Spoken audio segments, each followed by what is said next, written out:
Half I omega square.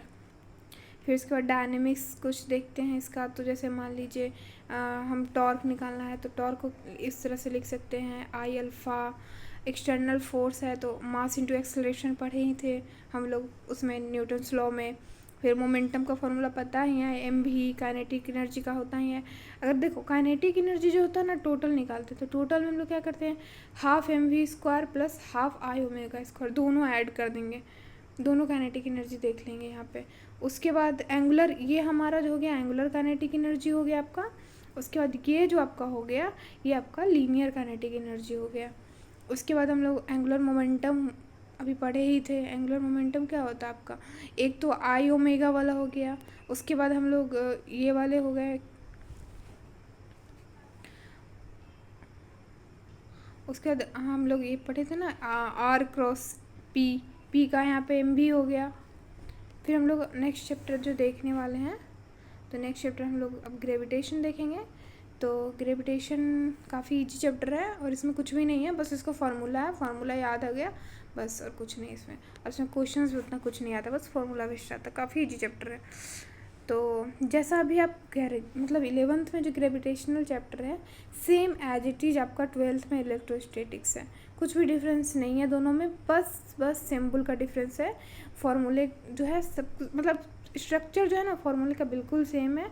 अगर आप इसमें याद कर लोगे तो बस सेम है। वहाँ पे अगर वहाँ पे जैसे यहाँ पे मास लिखे हो वहाँ पे आपको इसकी जगह पे क्यू लिखना होगा चार्ज का। यहाँ पे कांस्टेंट जी है, वहाँ पे आपका के होगा कांस्टेंट, बस यही डिफरेंस है, बाकी सब सेम है।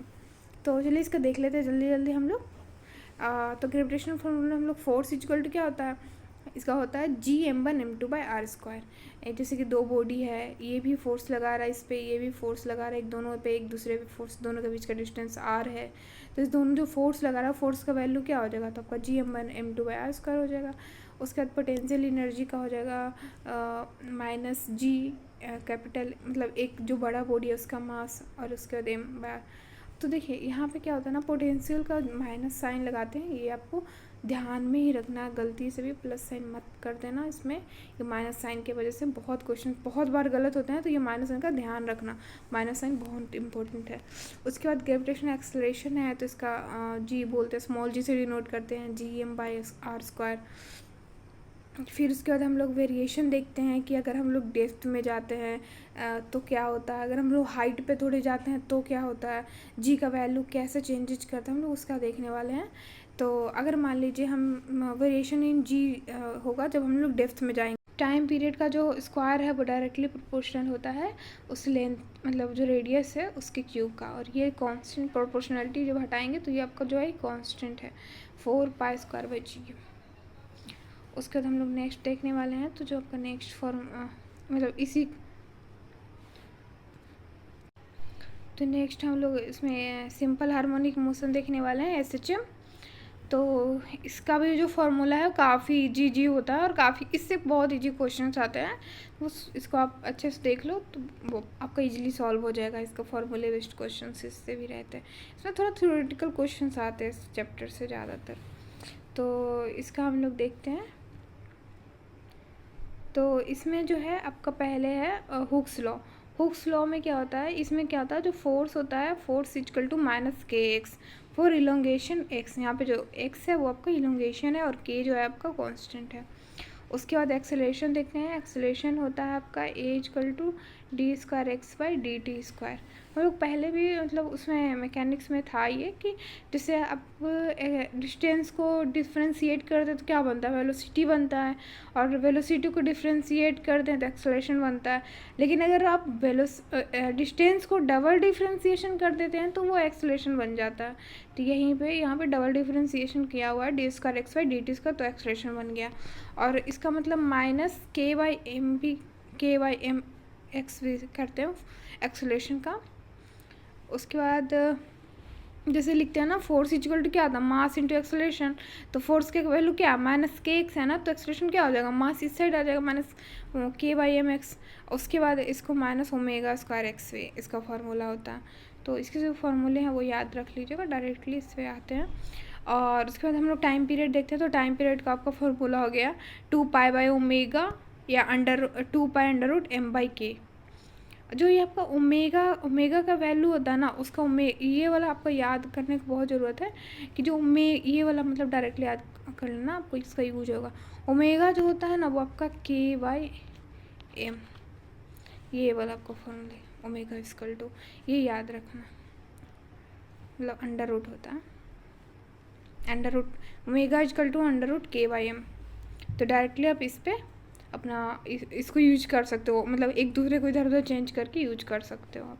तो जैसे यहाँ पे भी देखो क्या है ना, ओमेगा की जगह पे क्या किया है, अंडर रूट KYM। तो ये नीचे है ना, तो नीचे तो ये क्या हो जाएगा, M ऊपर चले जाएगा, तो ऊपर जाके M/K बन जाएगा।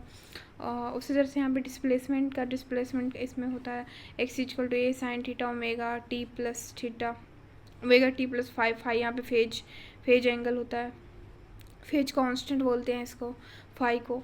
उसके बाद वेलोसिटी में हम लोग क्या करते हैं यहाँ पे फाई। तो ये डिफ्रेंसिएशन आपको पता होगा कैसे होता है। उसके बाद इसको हम लोग डायरेक्टली इससे लिख सकते हैं plus minus omega under root A² minus x², ये भी फॉर्मूला यूज़ कर सकते हैं आप। उसके बाद हम लोग पोटेंशियल एनर्जी देखने वाले हैं। तो पोटेंशियल एनर्जी का होता है हाफ kx²। काइनेटिक एनर्जी का हम लोग पढ़े ही थे, हाफ mv²। तो हाफ kx² पोटेंशियल एनर्जी हो गया आपका, और काइनेटिक एनर्जी आपका हाफ mv² हो गया।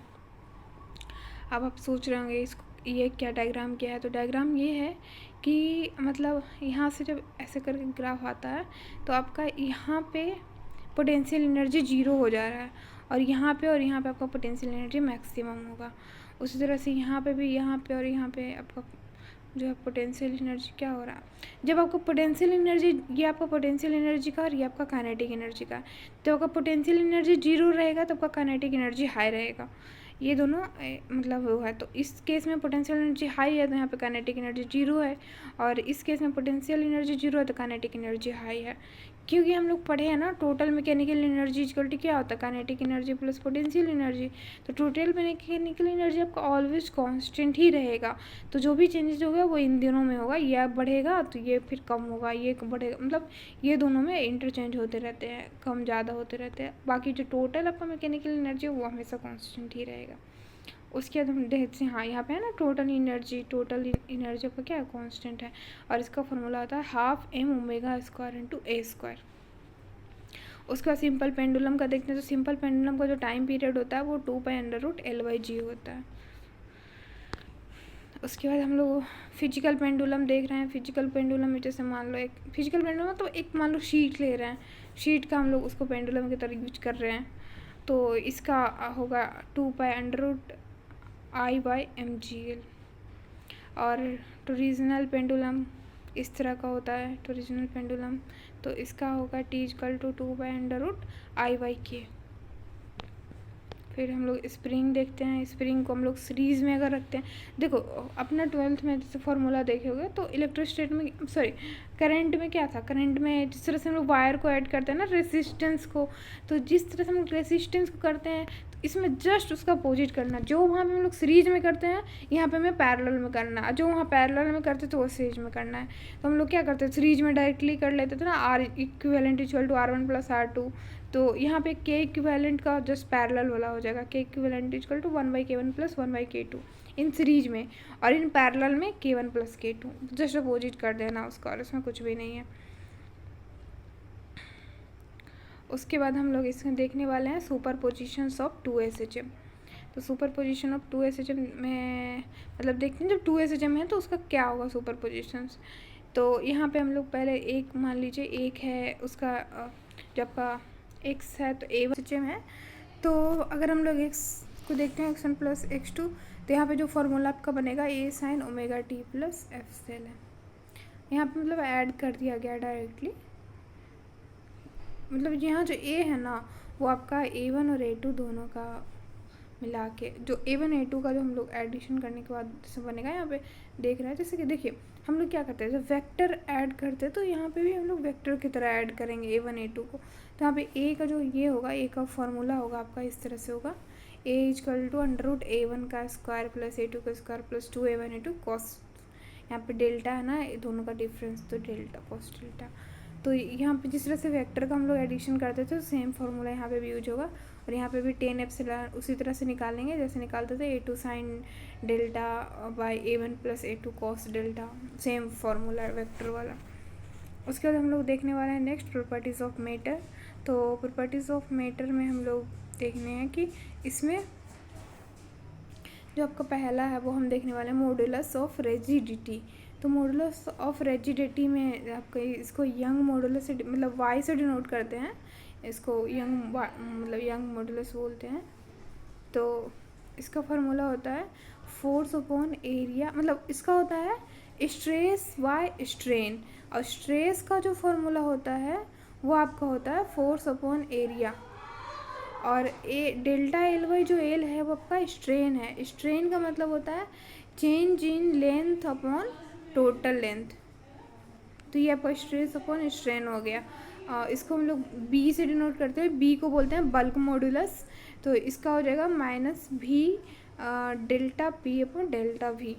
उसके बाद इन इसको ईटा बोलते हैं, ईटा ये जो हो गया आपका, इसका जो फार्मूला हो जाएगा वो आपका हो जाएगा एफ बाई ए थीटा। तो ये आपको उसमें आ गया। उसका कंप्रेसिबिलिटी में देखते हैं, तो कंप्रेसिबिलिटी में के जो होता है वो कंप्रेसिबिलिटी को डिनोट करता है के, ये होता है 1/b या minus 1/v D V by D P. मतलब जस्ट ये वाले फार्मूला का मतलब इसको नीचे कर दिया, उल्टा कर दिया, रेसिप्रोकल। उसके बाद हम लोग पॉइजन्स रेशियो देखते हैं। तो आपका जो पॉइजन्स रेशियो है वो सिग्मा से डिनोट होता है। तो इसका हो गया आपका लेटरल स्ट्रेन अपन लॉन्गिट्यूडनल स्ट्रेन। लेटरल स्ट्रेन को delta D by D, longitudinal delta L by L हो जाएगा। उसके बाद इलास्टिक एनर्जी है, इलास्टिक एनर्जी को यू से डिनोट करते हैं half into stress into strain into volume, ये आपका इलास्टिक एनर्जी हो गया। उसके बाद हम लोग नेक्स्ट देखते हैं सरफेस टेंशन। सरफेस टेंशन जो होता है इस इक्वल टू यहाँ पे हो जाएगा फोर्स अपॉन लेंथ। उसके बाद सरफेस एनर्जी हो जाएगा एस इंटू ए, सरफेस टेंशन को जब एरिया से मल्टीप्लाई कर देंगे तो आपका सरफेस एनर्जी हो जाएगा। फिर एक्सेस प्रेशर इन बबल देखते हैं। तो बबल में एक्सेस प्रेशर होगा डेल्टा पी एयर का हो गया 2s बाय आर।